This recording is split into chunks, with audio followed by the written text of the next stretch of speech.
এখানে বউয়ের সাথে সবাই ফটো সেশন করছে, ফ্যামিলি ফটো আর কি। আর তারপর ব্রাইড আর গ্রুম তার ঠাকুমাদের সাথে ছবি টবি তুলছে। আমিও নিজে বেশ নিজের লুকটা একটু চেক করে নিচ্ছিলাম। ভীষণ ঠান্ডা ছিল, তার মধ্যে যতটুকু পেরেছি ততটুকু সাজার চেষ্টা করেছি। আর আমার এগুলো করতে বেশ ভালো লাগে। জেনারেলি একটু দূরে বিয়েবাড়ি হলেই আমার ভালো লাগে, কারণ যেতে হয় আসতে হয়। কিন্তু এটি ছিল একদম বাড়ির পাশে। স্টল দিয়ে ওরা বহু জিনিস সাজিয়েছিল। স্টার্টার ছিল, পানের স্টল ছিল, ফুচকার স্টল ছিল। আর ফুচকার স্টল মানেই সবাই খাবেই। আমার এই ভাই ফুচকা খেতে খেতে নাচছিলও বটে, মানে কি আর বলবো। আর আমাকে বলছিল যে তুমি একটু খাও দিদি, তুমি একটু খাও। তাই আমাকে আবার খাইয়েও দিচ্ছিল আমার ভাই ফুচকা, আর নিজেও খাচ্ছিল। একটা নিজে খাচ্ছিল, একটা আমায় খাওয়াচ্ছিল।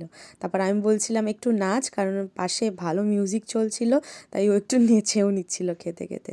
মাও এখানে সবার সাথে ফটো সেশন করছে।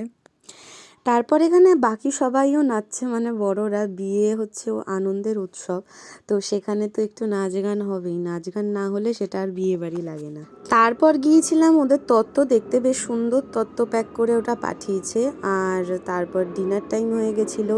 মেনু কার্ডটা আমার ভীষণ ইন্টারেস্টিং লেগেছে।